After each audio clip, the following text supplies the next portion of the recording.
welcome to Porang Juara, podcast bersama Sang Juara. Pada pagi hari ini kita mau kedatangan bintang tamu yang mahasiswa berprestasi dari Universitas Muhammadiyah Malang. Pasti teman-teman di rumah banyak yang belum tahu ya. Nah, sebelum kita mulai podcast pada pagi hari ini, jangan lupa like, komen, dan subscribe YouTube kita yang ada di deskripsi di bawah. Baik, bintang tamu kita pada pagi hari ini tuh dengar-dengar kabar dari luar itu bahwa dia itu mau berangkat ke Jepang. Jadi saya tuh kepo mau bertanya-tanya mengenai apa sih yang bisa menyebabkan dia berangkat ke Jepang dan bagaimana tips and tricksnya. Mungkin teman-teman di rumah juga pingin ke Jepang juga dan memperoleh apalah yang ada di Jepang. Terus kita langsung aja ya, kita panggilkan, ini dia bintang tamu kita, Mas Vindi. Sebelumnya perkenalan dulu, siapa namanya, terus asal dari mana, nomor WA juga boleh. Ya baik, perkenalkan nama saya Muhammad Irwanto di Banyuwangi, mahasiswa Universitas Muhammadiyah Malang angkatan 2020. Nah, kira-kira kesibukan dari Mas Vindi sendiri itu untuk akhir-akhir ini, katanya kan mau berangkat ke Jepang ya, itu apa sih kesibukannya? Kalau untuk saat ini fokusnya lebih ke kursus bahasa ya, atau kelas bahasa. Sampai kemarin pun sebenarnya kemarin ada UTS nih 2 minggu, 1 minggu yang lalu ya. Itu kan ada UTS, kemudian 1 minggu sebelum UTS itu ada pemberitaan bahwasanya ada pemberangkatan mahasiswa UMM yang magang ke Jepang itu dua orang. Nah, dan waktu itu mendadak juga, yang awalnya di sini fokus kuliah tiba-tiba sertifikat namanya surat eligibility atau apa itu ya, itu jadi. Kemudian Wadik satu nge-share tuh di grup, untuk yang surat eligibility-nya udah selesai, udah jadi, akhir bulan bisa berangkat. Nah, terus habis itu dari pihak magangnya itu menginformasikan bahwasanya yang khusus bulan ini itu diharuskan untuk mengikuti kelas bahasa secara rutin, biar nanti di sana biar enggak biar enak, nggak gelagapan dulu. Kalau pas nyampe sana tahu orang ini mau ngomong apa itu tahu itu. Oh, seperti itu. Terus kalau boleh tahu, kan sekarang lagi kesibukannya itu belajar bahasa Jepang ya. Itu difasilitasi oleh kampus atau per individu? Maksudnya per individu nanti belajar kursus sendiri atau biaya dari kampus difasilitasi dari kampus? Oh iya, untuk biaya magang itu sementara uang pemberangkatan, terus kursus bahasa, terus visa dan lain sebagainya itu ditalangi oleh dana kampus, yang artinya lain dari beasiswa ya. Nah ya, di sana kan magang ke Jepang itu ada apa ya, fee-nya gitu loh, ada fee-nya, pokoknya ya dibayar gitu, kasarannya dibayar. Nah, selama 6 bulan di sana itu gajinya itu dipotong untuk menggantikan dana kampus yang buat modal awal itu. Berarti Misalnya kayak kursus bahasa dan lain sebagainya. Berarti Mas Vindi itu di sana nggak semata-mata cuman diberangkatkan dari kampus terus udah ditinggal seperti itu. Jadi feedbacknya sendiri buat Mas Vindi itu juga mendapatkan hasil, selain ilmu juga mendapatkan keuntungan, seperti itu kan ya? Ya, itu. Ya. Kalau boleh tahu sedikit aja bahasa Jepang yang sudah Mas Vindi pelajari. Kan teman-teman di rumah tuh banyak yang nggak tahu ya bahasa Jepang, apalagi saya sendiri sama sekali nggak tahu bahasa Jepang itu seperti apa. Coba bolehlah kita tuh belajar bahasa Jepang sama-sama di sini kan ya, sedikit aja Ya, belajar. Perkenalan saja, nggak apa-apa. Ya, kalau bahasa Jepang ya, yang saya tahu selama sejauh ini masih ini, apa itu, perkenalan, terus salam sapa waktu pertama jumpa, waktu seperti itulah. Kalau perkenalan, taunya saya perkenalannya tuh bahasa apa ya, kayak formal ya. Contohnya kayak Haji Masite, Watasino Namaewa, Muhammad bin Irwan Tes, Vindi Tentik Kudasai gitu. Oh, seperti itu. Tepuk tangan dulu dong buat Masvindi.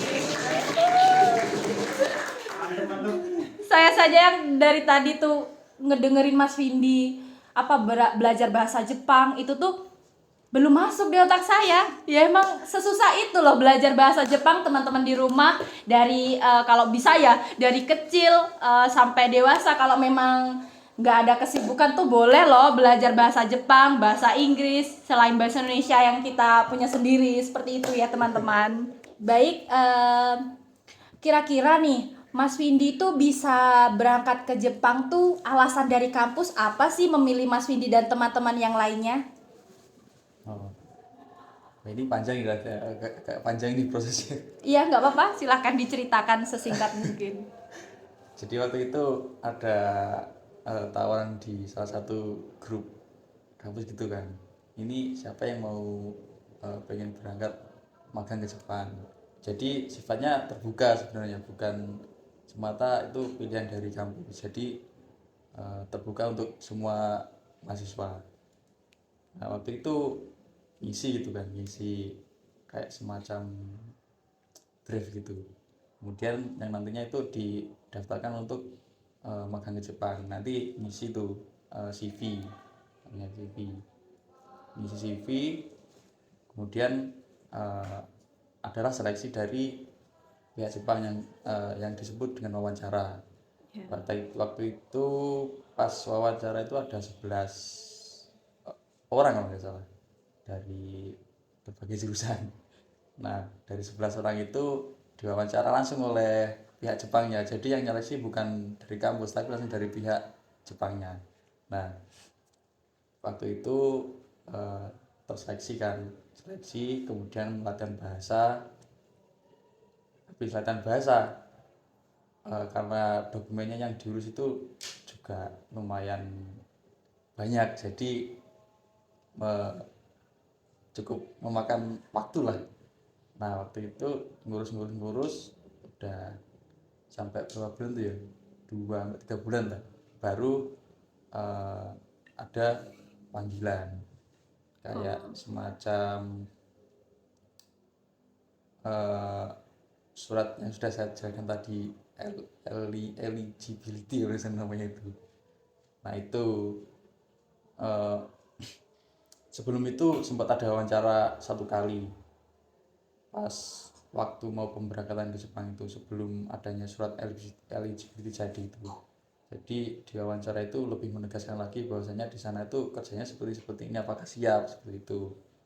Kemudian teman-teman yang seleksi itu ya menjelaskan alasannya masing-masing lah, kenapa kok dia memilih magang ke Jepang, kemudian apa alasannya, terus seberapa kuat sih mental mereka ini Untuk dalam diberangkatkan ke Jepang. menghadapi apa ya, masalah-masalah yang di pertanian nanti, prosesnya seperti ini, pas waktu di lapangan seperti ini, berannya seperti ini, ya seperti itulah kurang lebih. Berarti Mas Vindi itu nggak langsung terpilih seperti itu ya, berarti harus melalui seleksi dari berbagai banyak orang itu ya, Mas Vindi ini dan teman-teman yang lainnya yang terseleksi. Kalau boleh tahu siapa aja sih yang mau berangkat ke Jepang akhir-akhir ini? Terus ada berapa orang yang terseleksi dalam Oh iya, itu? kalau dari universitas itu kan yang magang ke Jepang itu ada banyak dari berbagai jurusan. Ya. Kemarin saya ada info itu dari anak teknik itu ada 10 orang yang eh, bulan ini mengajukan visa, yang artinya dia bisa berangkat. Kemudian dari jurusan agroteknologi itu ada 2 gitu. Mas Vindi sendiri dan Erik namanya. ada namanya Mas Eri. Kebetulan berang untuk hadir hari ini. Iya. Jadi 2 orang dari prodi agroteknologi dan juga yang lainnya dari program studi yang lain. Iya. Seperti itu. Terus yang aku mau tanyain lagi itu prestasi apa sih yang dimiliki Mas Vindi yang bisa menghantarkan Mas Vindi ini yakin gitu, yakin bisa berangkat ke Jepang dan memperkuat mental dari Mas Vindi sendiri.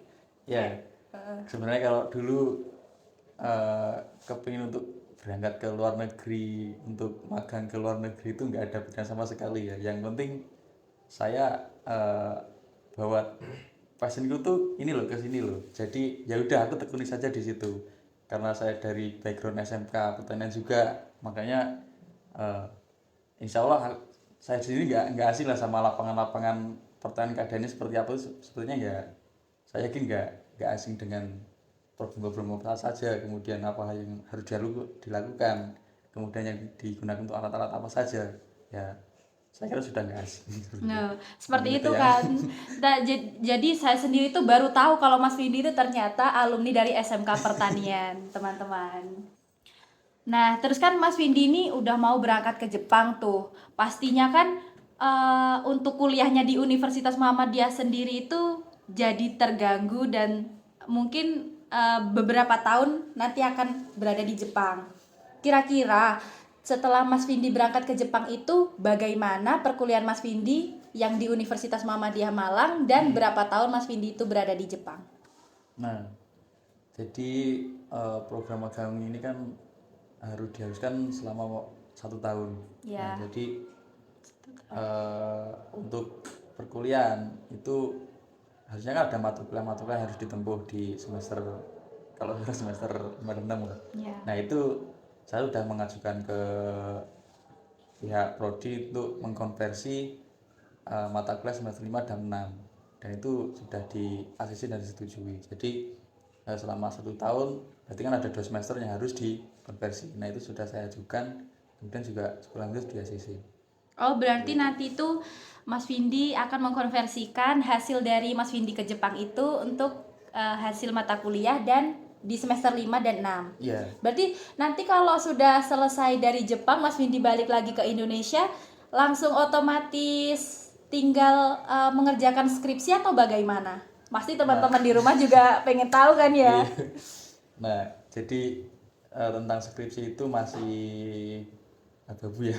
Masih Karena abu-abu. ada beberapa eh, wakil dekan 1 itu bilang katanya kalau kalian magang di Jepang itu sudah enak bebas skripsi, tapi dalam konversi itu tidak termasuk. Nah, mungkin eh, apa kayak kemarin tuh sempat ada apa ya, dengar isu bahwasanya mungkin untuk skripsi itu bisa di apa ya, mungkin sedang diajukan untuk bebas skripsi untuk orang-orang yang magang ke Jepang oleh Wadek, tapi nggak tahu lagi ya nanti jatuhnya seperti apa. Ke depannya tergantung keputusan dari kampusnya masing-masing Iya. ya. Oke. Bagus sekali ya pembahasan pada pagi hari ini. Saya pun jadi kepengen juga berangkat ke Jepang. Oh iya, Dulu, silakan Mbak. silakan. Oh, silakan diminum. Ini ada juga cemilan dari mahasiswa Universitas Muhammadiyah Malang juga. Namanya tuh Kriukane. Cemilan gauri nagih katanya tuh. Saya juga sering loh beli ini di teman saya. Ada bermacam rasa, terus bermacam bentuk nih. Ada apa nih? Keripik kaca, terus apa ini? Basrengnya ada 2 macam. Kemarin sempat ditanyain enak yang ini apa, yang ini, terus saya bilang dong dua-duanya enak loh. Silakan dicobain. Iya, nanti aja. Lanjut ya, ini pembahasannya kita. Yang belum sempat saya tanyakan tadi tuh mengenai Mas Vindi ini ke Jepang itu kan magang ya. Nah, magangnya sendiri itu mengenai apa sih, kan teman-teman di rumah juga belum tahu ya. Tadi itu yang sempat saya tanyakan cuman magang di Jepang seperti itu. Jadi Mas Vindi bisa jelaskan ke teman-teman yang lain magang ke Jepang tuh mengenai apa, terus bagaimana lah, dijelaskan. Ya. Jadi untuk magangnya ke Jepang itu ya harus relate dengan perkuliahan ya, yaitu ke pertanian juga, khususnya ke kebun stroberi di sana. Jadi fokusnya ke kebun stroberi. Entah nanti itu stroberinya ada di dalam greenhouse atau di lapang luar, itu belum tahu dan seperti apa. Oh, seperti itu. Jadi kan Mas Vindi ini sendiri program studi agroteknologi yaitu pertanian. Nah, jadi di sana beliau itu diajarin untuk bagaimana cara membudidayakan atau apalah nanti di sana itu tentang bagaimana caranya merawatlah stroberi tersebut seperti itu. Ya benar ya Mas ya. Kurang lebih seperti itu. Ini nih yang tadi sudah aku bahas di sebelumnya. Aku mau cobain dulu yang basreng. Ini rasa apa ya? Rasa apa? Rasa bayar. Rasa bayar. lucu.